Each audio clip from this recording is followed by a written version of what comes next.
I start planning all these different things like, well, what if my battery dies? So I pack the battery automatic, the charger in there. I changed all my tires. And I was telling people I was on the grapevine and a tire light went on. Look out. Oh, there's a nail in my tire.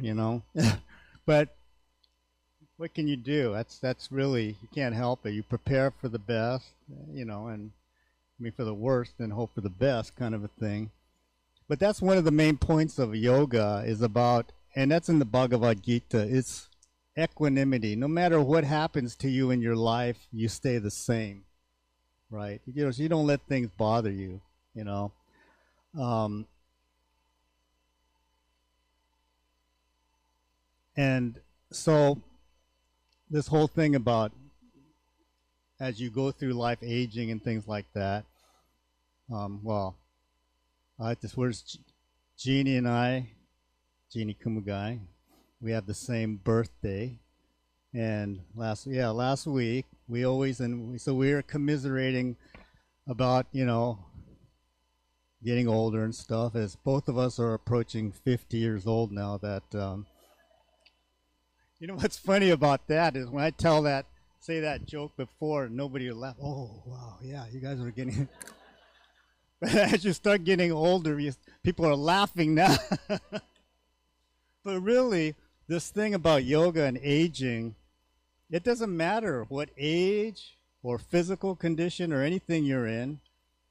You can live a fulfilling life through yoga practices, simple practices, all the time. So it doesn't matter. In my Saturday yoga class, one of the people in my class, he announces, "Oh, I'm old now. I just turned 80." And Mrs. Yano, who is my hero, she's 103. And she says, 80? You're young enough to be my son. Like that. Brian knows Mrs. Yano. It's amazing, But so the point is this class, I mean, yoga is take away anything you'd like, any simple thing that you did, like the breathing techniques, meditation, whatever, for your lifestyle. So this thing is not for you unless you want to get into yoga. That's up to you. But like Brian, he's probably the first guy who started doing yoga with me. Probably like 5 years ago or something. But he told his friends, "Hey, my golf game got better." So now I have a bunch of guys who from all over the BCA. Oh yeah, my golf is getting. Yeah, I don't need the cart, and I walk around, and my game's really good. So yoga really is take these practices, apply it to what you love to do in life. Everybody, you don't have to do yoga. If you want to do it, that's great. But how many people here like to play golf? Are there golf players here besides Brian? Yeah. So yeah. What about pickleball? Are people playing pickleball here? Yes. I haven't done either of those. But what about traveling? Do people like to travel? That's one of the things people say all the time is I want to be able to travel and things, So all of these little practices are to help your lifestyle and to do what you want to do in life to help you, right? But this notion of equanimity about having an even mindset, whether things are really great or really low, you kind of stay right in the middle. That's a really big lesson of yoga practice, So don't let things get to you. I don't want to transition into doing my stand-up, but I will tell one quick story about equanimity. By the way, I started making my classes shorter, and somebody asked, well, what are you going to cut out when it's shorter class? And I said, I'm going to cut out the stand up. And then a bunch of people said, we'd rather hear the stand up than see you do the yoga part, right? but I'm just using this as an example of equanimity. Is when I was touring the United States, I was doing all the universities on the East Coast, and I did this show in Smith College in Massachusetts, and I was in this club, sold out. I go in there, and I know when I do a routine, if I talk about Star Trek, I know the crowd's, going to get into it right away. So I said, hey, did you all see the new Star Trek movie? It was dead silence. And I said, I got that really sinking feeling in my stomach. I said, oh, shoot. That's when everyone starts cheering. Yeah, yeah, yeah. So I said, oh, well, I just got to go. I'm a pro. I guess got to go ahead and just do this. So I just started doing this routine. You could hear a pin drop in there. It was packed in there.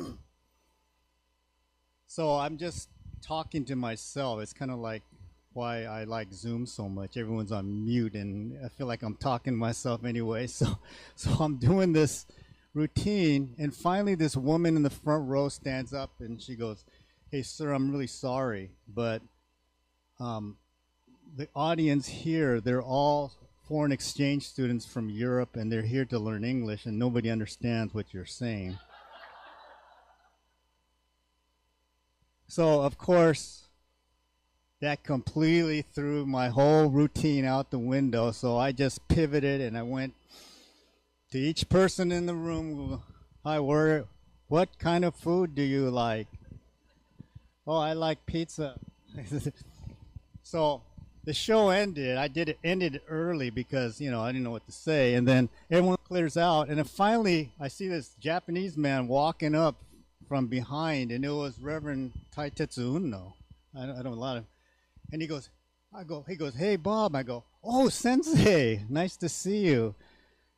And he goes, I saw Star Trek, and it still wasn't funny. So anyway, I mean, I don't want to waste your time telling jokes or anything like that. But how many people here practice yoga at all? I know. Oh, wow.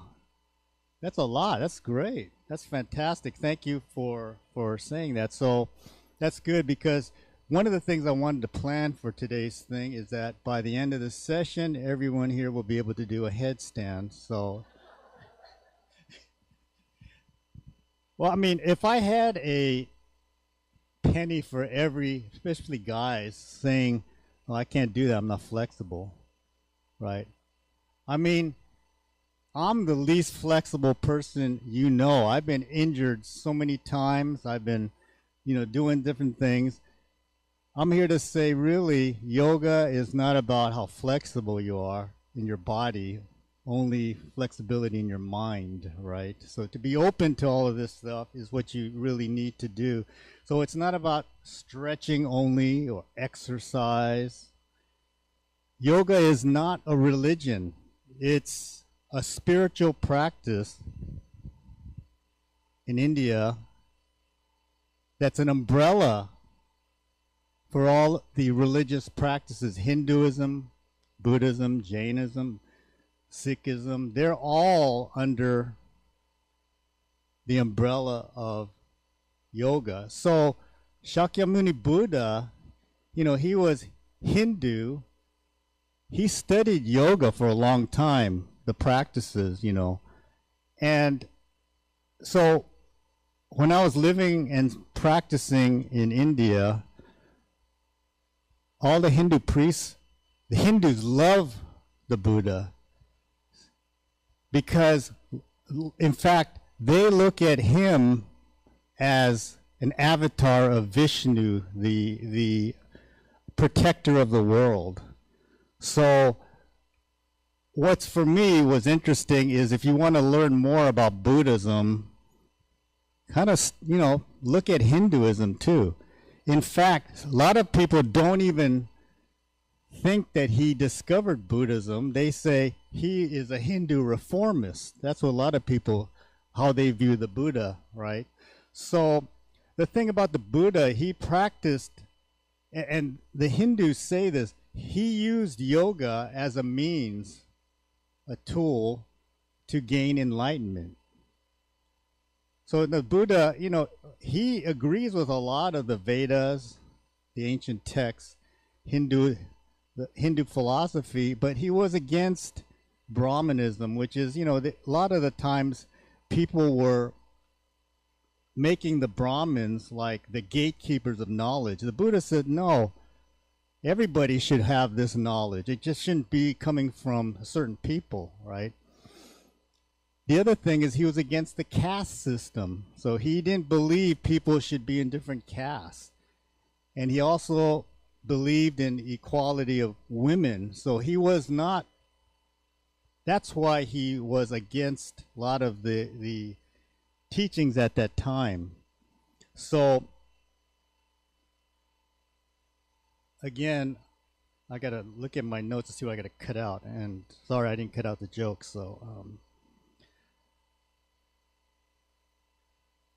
So yoga,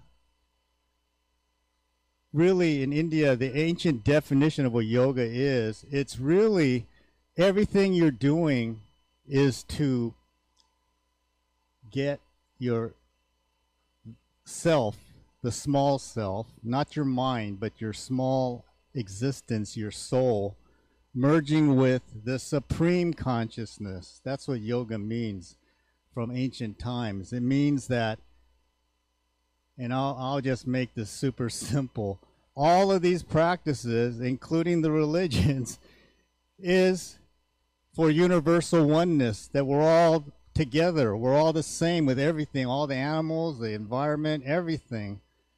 That's what the practice of yoga is. That's all, this whole thing, make it complicated, any religion or any practice or spiritual practice, you can sit there and analyze it forever, but really from ancient times, it's like, how can we do something to bring people together and bring the universe together, to care about not only people, but, all sentient beings, right? Animals, everything, the planet.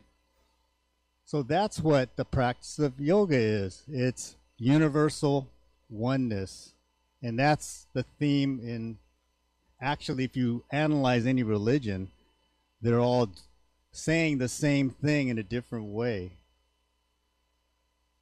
Well, that's it. Thanks, bye. I told you the secret, that's it. But we talk about Buddhism, and I could go down a rabbit hole of discussion about this, but this is a very short thing. When you're discussing Buddhism and yoga, you have to talk about the Buddhas, the Eightfold Noble Path. And at the same time in history is Patanjali's Yoga Sutras. It's called Ashtanga Yoga, the 8 limbs of yoga.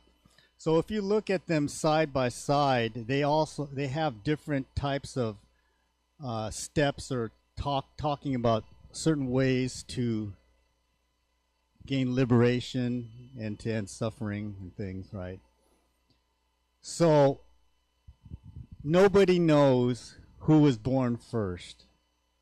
Was Patanjali first and he influenced the Buddha? Was the Buddha first? Did he influence?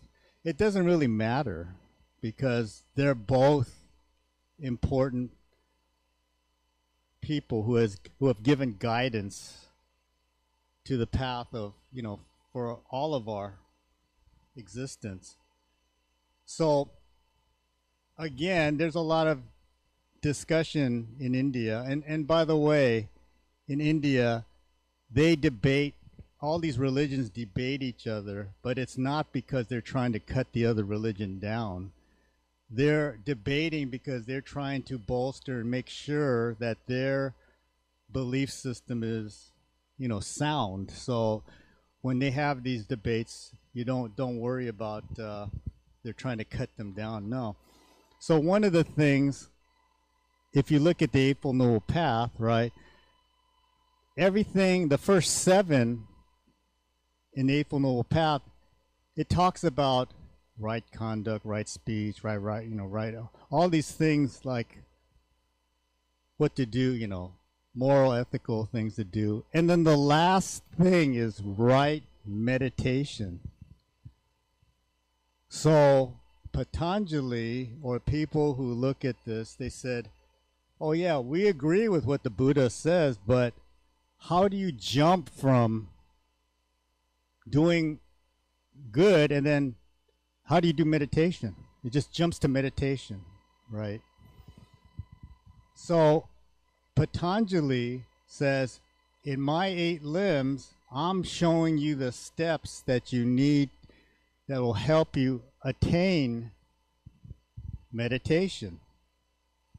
So that's the difference, not the difference, but they're actually correspond to each other. They coexist, and they could be helpful for both, right? So today, I'm not talking about Jodo Shinshu religion or anything like that. It's perhaps you can look at some of these yoga practices in your daily life as a different way of looking at Shin Buddhism.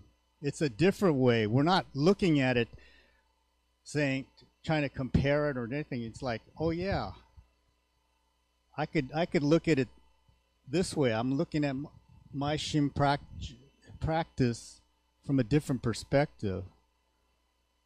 This discussion here is not about trying to make you a yoga expert or anything like that. If you're interested, please see Linda. If you want to, do movement, do you want to do relaxing spiritual practices? By the way, Marilyn, thanks for following me on Instagram. Rest of you, where are you? No, just kidding. So anyway, so in I don't want to go down this one. I can go on forever, but let me just get to some of the main points I'm trying to say. So the way yoga, which helped, my family has been Jodo Shinshu Buddhists our entire lives. I am voted the least likely person to sit in a service and chant along with everybody, right? You go there, oh, here we go again, Jusei, right? But the amazing thing is applying my deep 3-section breathing to chanting Jusei, Shoshinge, Junidai, all of these things, right? In fact, at the JSC, I'm lucky. My office is right by the Kodo, and Reverend Kuwahara, he comes in early in the morning, and he says, hey, Bob, me and you are the only one in the building. Come join me for Jusei. So he texts me. He's like, oh, okay, we go in there. I'll tell you, that is the most exhilarating thing. The two of us chanting the Jusei. Well, it's 20 minutes. It takes 20 minutes. But because I'm employing the deep yogic breathing and I'm chanting, see, then I'm very much, it makes my whole day feel great. And that's the thing about, when we're talking about meditation. Meditation takes many forms. It's not just sitting in zazen and staring at the wall and doing some strict type of thing. There are so many types of meditations that you can do in your life. Walking, you could walk. I did a Tibetan walking meditation. We're just walking around, and that's a beautiful thing. I walk to the JSC every day. That's my meditation. Chanting, what we did now with the Om chanting, focusing on your breathing. Just staring at the Onaijin, the Obutsudan. Staring at the symbol Om. All of the mindfulness meditation. There are so many different types of meditation that the main purpose of all of this stuff is to focus on something outside yourself. To focus on something that you can feel good about and positive about, and to get out of being selfish, right? We want to get into a life of, well, it's called karma yoga, selfless service, or dana, right? I mean, let's do something outside of ourselves. So focusing, when you go to temple with Reverend John, Reverend Wandra, Reverend Ellen, maybe look at how you're doing the chanting now. Do your breathing. Look at, and what I do when it's just not me and myself and Reverend Kuahara is, when I'm sitting in the service, obviously I'm chanting. I don't know what I'm chanting, but I feel great, right? But when I'm doing it in a service with a bunch of other people, I'll follow along the English translation just so I know I'm getting what the words mean, you know. So that's something that you may want to consider. I mean, while you're doing it.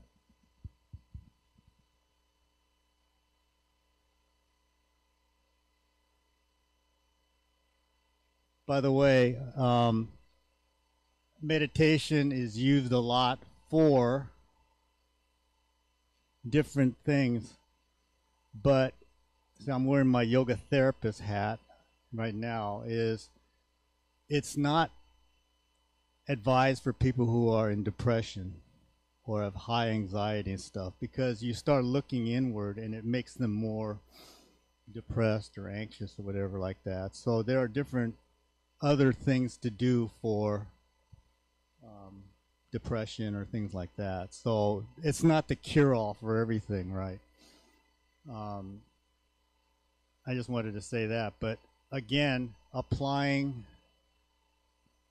the yogic I mean, if you think about it, Shakyamuni Buddha, he had to have this yoga training for him to sit under the Bodhi tree and become enlightened, right? I mean, it's not like all of a sudden one day he goes, hey, I'm going to sit in Padmasana and lotus pose and sit under this tree.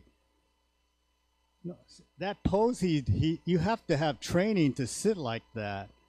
And you have to know how to use breathing techniques to do what he was doing, right? So that's why, you know, a lot of the Hindus say, well, he used these techniques in order to attain enlightenment, right? So that's why, check it out with your next meditation. And meditation doesn't have to be just sitting still. You could walk. You could, you know, just actually sitting in your backyard with no music, no phone, no computer, iPad, and just staring out at your garden or out into the ocean. That's also meditation there. You don't want to, you know, look at the phone, look at, you know, the news, you know, that's also. So the meditation there, really, the physical effects, it's to reset or reboot our internal modem, right? Or what we have so much information going into our brain that our brain becomes overworked and our body can't function. So what happens by clearing the cache out of our brain to help with relaxation, and we'll look forward to Linda doing that for us later this afternoon. It helps your mind so you don't have all this stuff floating around in your brain. So the other thing we started out with, that alternate nostril breathing, this is another aspect of yoga, pranayama, which is breath, breathing techniques. The alternate nostril breathing, really what happens is we're getting oxygen to both sides of our brain and body equally, because most of us breathe 70% of the time through one nostril more than the other. and we don't get enough oxygen to both sides of our brain and our body. Also, the different breathing techniques open up our, not only all of our energy channels, but it also gets more oxygen and circulation through our whole body. And actually, I don't know if you guys watch NHK World, but they had on Medical Frontiers at Tokyo University, University of Tokyo, an experiment where they're doing alternate nostril breathing, and they proved in a lab that this can help with dementia, brain issues, and things as we get older. And they proved this in the lab, right? And then it's like, oh, wow, this is amazing. I'm sure people in India are watching that going, well, we knew this 5,000 years ago, you know, so. The stuff that's attributed to what yoga can do for your health, it's being proven in Western labs now. Now they're creating the vibration in the stomach, the chest, and the brain. Well, that's, Om is the vibration of the universe. Everything has a vibration. So that Om, we're getting that vibration in our body, but it's also massaging all of your internal organs. And lo and behold, at Harvard Medical School, they had these vibrating things, and they're putting on the organs. They go, oh, wow, this guy really improved his blood sugar level by vibrating there, or vibrating in the brain. Again, people in India go, yeah, we knew that 5,000 years ago. So there is a medical reason for all of these things. So breathing, one of the things about the deep 3-section breathing is many of us breathe shallow breathing, just our chest breathing like this, right? You have to really activate your calm, rest, and relaxation. You have to breathe all the way down to the stomach. If you shallow breathe, and then breathing through the nose, it stimulates, goes to the brain, stimulates your calm. I mean, how many of you have, when you get excited, you start breathing shallow, and you start shallow breathing, right? And you start, that puts you into panic mode. But, you know, that whole thing of people saying, oh, breathe deeply. Well, I mean, that's a fact. I mean, when you should try this. If you get excited or mad or something like this, breathe deeply through the nose, feel the stomach expand. I mean, I could go down this whole rabbit hole talking about the vagus nerve and how it gets activated here and your adrenal gland and all this stuff. But no, just breathe deeply, and you'll be able to calm down, relax. That's how important deep breathing is. So please, that's another part of our yoga practice. The other one is, you know, I think the thing everybody talks about is asanas, movements. So really, when you're young, I mean, I love watching those people on Instagram, YouTube, who can put their leg behind their head and do all this stuff. These movements, anybody can do any of these movements that you can get benefits for to help you at any age, right? You don't have to do fancy stuff unless you're trying out for the circus or Cirque du Soleil or something like that, right? I was working with somebody who's bedridden, and they were happy as heck. They can do the poses in lying in bed, right? So one of the things, again, we're running out of time, so let's do something right now. If you could stand up for a second. So this thing, one of the main things, I worked at San Francisco General Hospital working with patients and working with staff and different that, but the number one reasons for visits to the emergency department when people over 60 has to do with balance issue, right? So that's how yoga, and this is, and I want you to be careful here. Let's see, are you able to maybe stand on the ball of your left foot like this, and then maybe put your hand here. I mean, you have the chair here to hold on to as needed or anything like that. But then now, are you, able to lift up your foot off the ground maybe an inch? And again, you don't have to do this. You can put yourself, yeah, just be careful. Just have the chair here. And then go to the other foot, and you could put your ball in. If you got 95% of the weight on one foot, and then you could lift it up and maybe put the hands up like this, or not. So it is, all of us, 100% of us have balance issues. It's easier to do it without your shoe, by the way. And now, observe, always one leg is going to be easier to do than the other. But if you pay attention to how the weight is distributed into the bottom of your foot, now if you want to take your shoe off, you can. It's actually probably easier to do it. But what happens when we're losing our balance, and this is important because when we're walking, a lot of people will fall like this. Do you notice the weight being distributed on the outer edge of your foot? So that is really your abductor muscles are pushing the leg out going this way, right?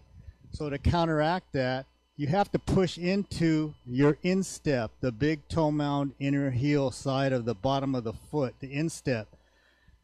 Pushing into the instep, it activates this called the gracilis muscle here, which is the adductor muscles. It pushes your leg like a pole into the intermediate, into the midline of your body. So now think about, come up on the ball of your feet and then just push into your instep and then try lifting the foot up and see if that changes things. And again, you can hold on to here, then go to the other side and do the same thing. Push into the instep, the big toe mound inner heel side. And when you notice your leg's not going out like that anymore, so out of curiosity, did that make a difference to anybody pushing into the instep like that? So here's another, again, limited time. How many people here have pain walking upstairs?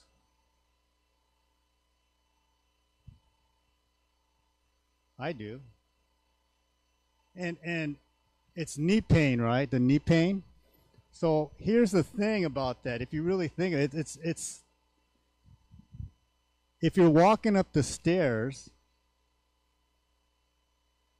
you're front loading that, and you're putting all your weight into that knee joint. You have all that weight you're putting into the knee joint to push up and to come up to the next step, right? So this is harder than it seems. Instead of doing that, push off of the back foot and then gently place the front foot down. So you're pushing up with the back foot instead of pushing down with the front foot. And I'll tell you what, a lot of people say, hey, it's hard to do that because I'm so used to pushing down with the front foot that I can't, it seems easy to do it, but it's hard to push up with the back foot. And somebody said to me, well, what about going down the stairs? It's the same thing. If you're going down the stairs and you put all your weight on the front knee, it's going to hurt. But if you push down on the back foot and gently push down, place the front foot down, it's a lot easier, right? So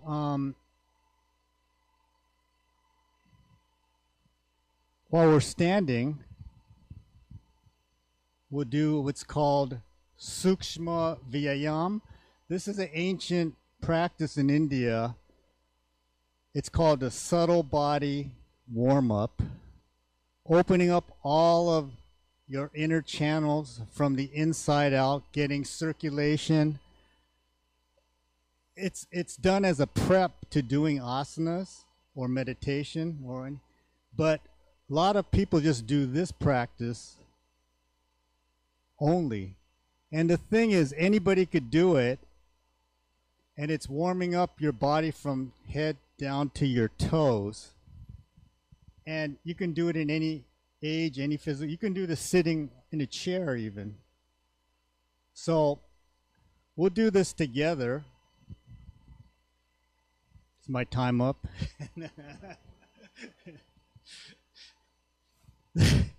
Get him off. That's what they used to do when I was doing comedy. Turn the lights off. He's not funny anymore.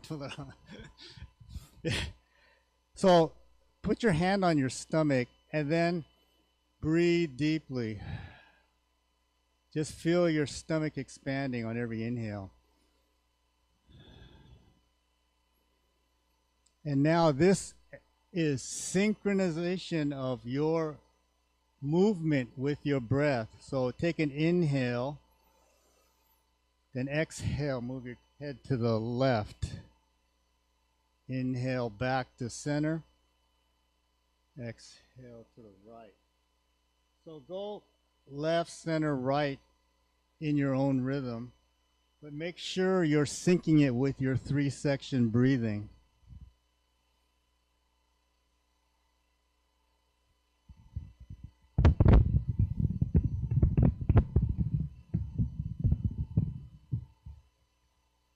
And then inhale, look up. Exhale, look down.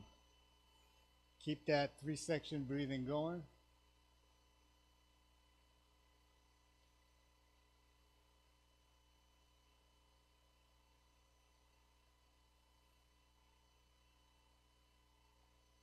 And then place your left hand, or put your hand, it doesn't matter which hand, against your head.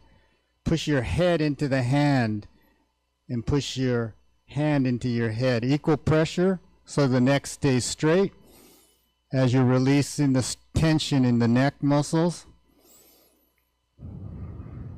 Push strongly either way.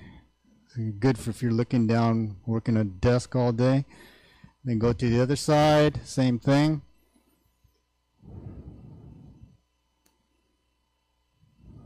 Releasing the stress, tension there. Hand on the forehead, forehead into the hand. Again, push the forehead into the hand. Hand into the head. And then push the back of your head into your hand. Keep that deep 3-section inhalation and exhalation going. Now slowly circle the head and neck. Inhale as you look up. Exhale as you look down. Make sure your circle is matching the 3-section inhalation and exhalation. Should be nice and slow. Then slowly reverse.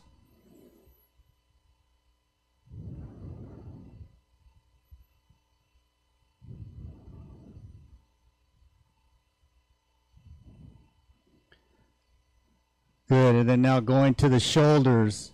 Inhale, shrug the shoulders to your ears. Exhale, lower. Inhale, shrug the shoulder to the ears. Exhale, lower. One at a time, right shoulder up, left down. Inhale back to neutral. Inhale, left shoulder up, right down. Back to neutral. Fingertips on your collarbone, your shoulder, or the arms could be out to the side as we slowly rotate the shoulders. Inhale as you bring the arms, shoulders back. Exhale as the elbows come together. Make sure the circling is matching your 3-section breathing. Slowly circle, reverse. Keep that deep 3-section breathing going, and then one at a time. One goes back, one goes forward. Make sure you're not shallow breathing. Breathe all the way down to the stomach. Slowly reverse.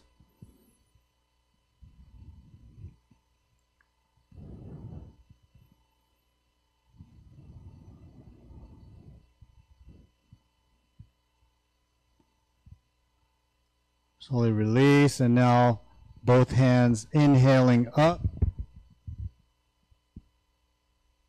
Exhaling down.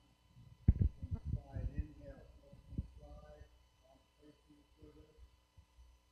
Exhaling down. Inhale, both arms up. Exhaling down.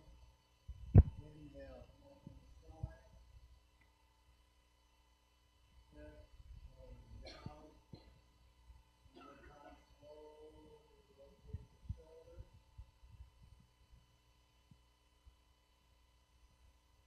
Where you're thinking of the 3-section breathing. Slowly reverse.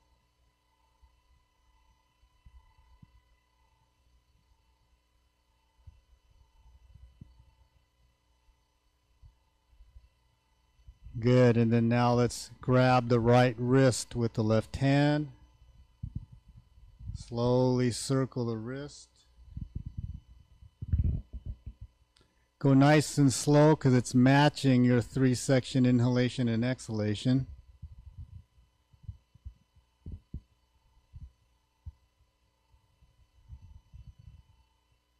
Slowly reverse.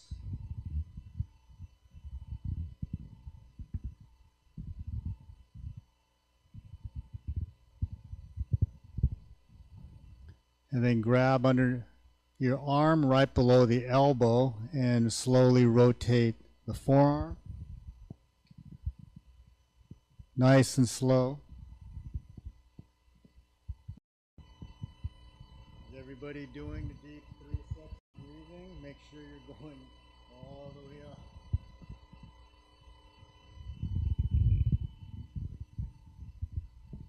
Slowly reverse.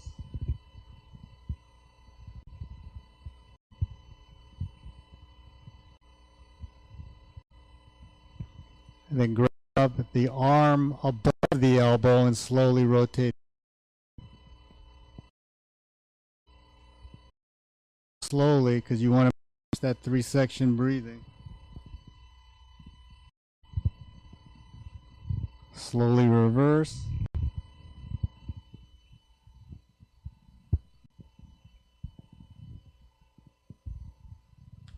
And grab the left wrist, slowly rotate the left wrist.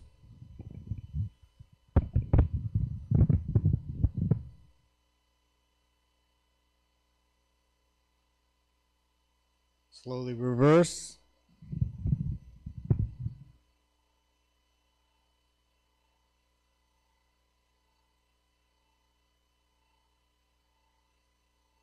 By the way, syncing this to our breath, it also teaches us to slow down when you have to, when you don't need to rush, slow down, right? Grab the arm below the elbow.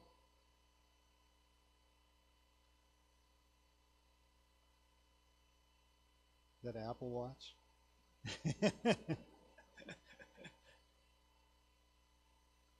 Slowly rotate, go the other way.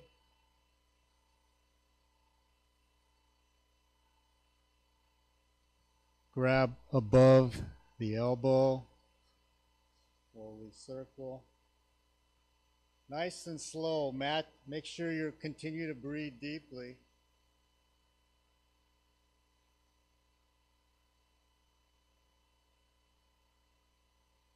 Slowly rotate. Reverse. Good. Now wrists, hands in front, wrists up, down, up, down, palms facing each other. Inhaling, wrists up, exhaling. Nice. And now next one, feet could be together or separated. Your hands could be together or separated. This is Hastottanasana, which is part of Surya Namaskar, sun salutation. So 3 on your own this way.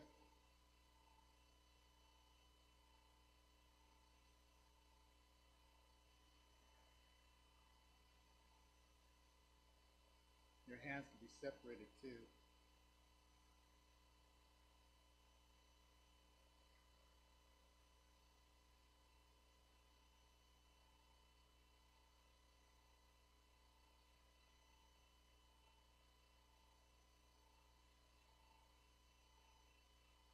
And now Ardha Chakrasana, hold on the lower back, 3 on your own this way.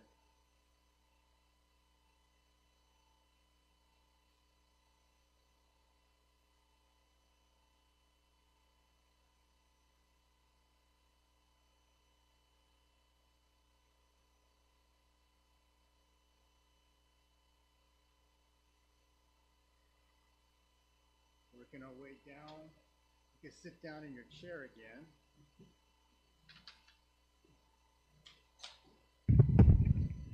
So we're working to the knee joint.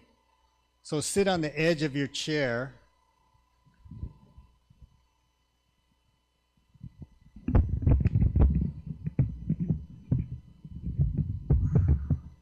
Hold underneath your hamstrings. And you're going to slowly extend the heel out.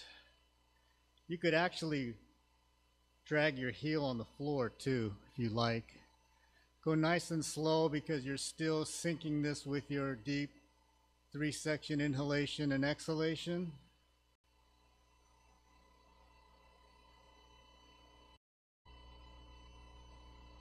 And then go to the left side, do the same thing.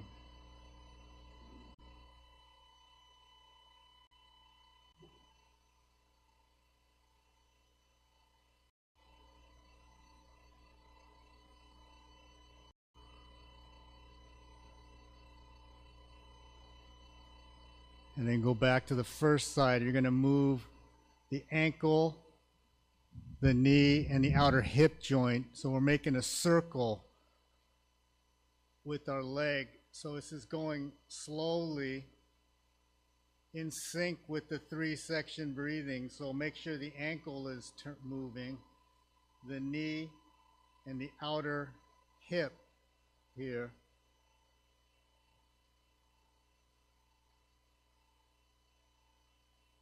Do 3 and then go reverse.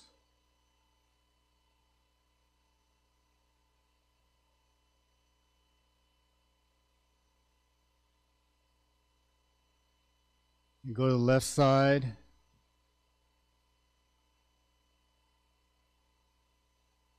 Keep that deep 3-section breathing going.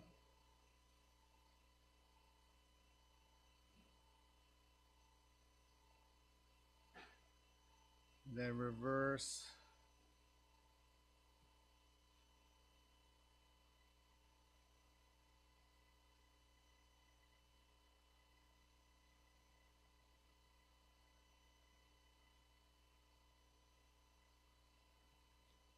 And then now sit at the edge of your chair and put the feet together.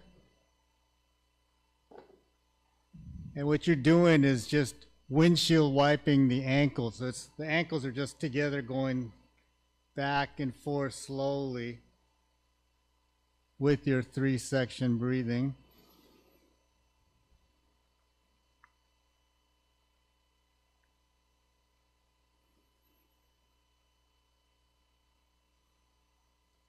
Then the feet come out wide, and now the windshield wiper is going in and out. I was talking to a guru when I was staying at an ashram in northern India. And they said, I said, Guruji, why do you follow a vegan diet? And he said, if we want to be one with everything in this world, how can we tell the animals, let's walk together and then turn around and eat them, right? That kind of struck me, you know. The other thing is, you know, I'm from Berkeley, where lots of animal rights people, which I'm all for, and they were blocking this restaurant, and we were walking, my wife and I were walking down the street, and they were yelling on a bullhorn, animals want to live. Animals want to live. And then I looked at my wife and said, you know, that's true. Animals do want to live. So that kind of struck me. Before, I was eating vegetarian, vegan more for health, but then it clicked more on for me personally, I'm not advocating this for other people, just for myself. You know, just for myself, my moral, ethical implications of, you know, loving animals. I'll tell you, I learned the most about how great animals are by watching Instagram, all those kitty videos. All those cat videos, they love all these other animals. I go, wow, because we have 2 cats, right? So, anyway,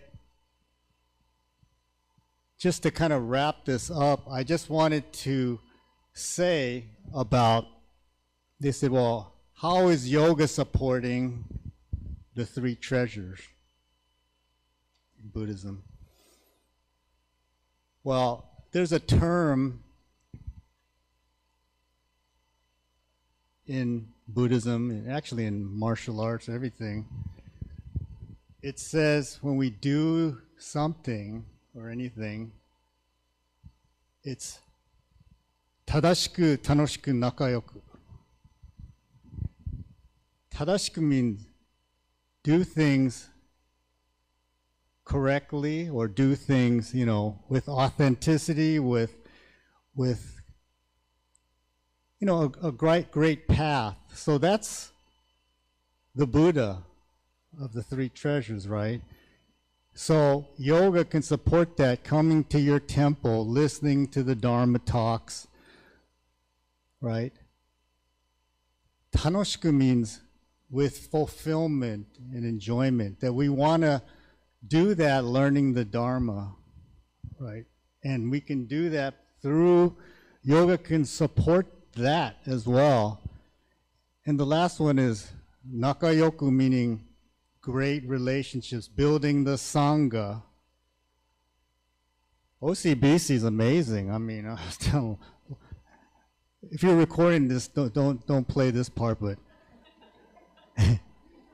OCBC is like the #1 temple in the BCA. You guys are amazing. You guys, I mean, the involvement and stuff, don't cut out that part. So anyway, I want to end this how we started. So we're going to just do a short final chanting meditation. So we did Om meditation, but now we're going to do Om Shanti Shanti. Shanti means peace. So we're going to send out our vibrations of peace into the world and ourselves. So please, again, take your meditation.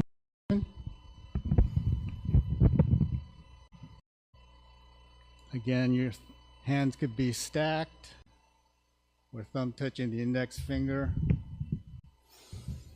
Close the eyes.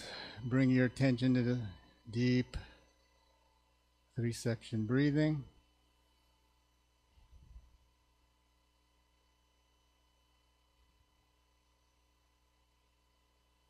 And let's take a deep 3-section inhale for Om Shanti Shanti. Om Shanti Shanti.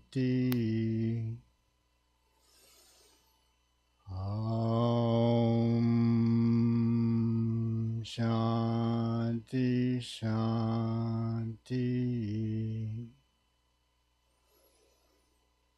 Om Shanti, Shanti. Om Shanti, Shanti. Om Shanti, Shanti.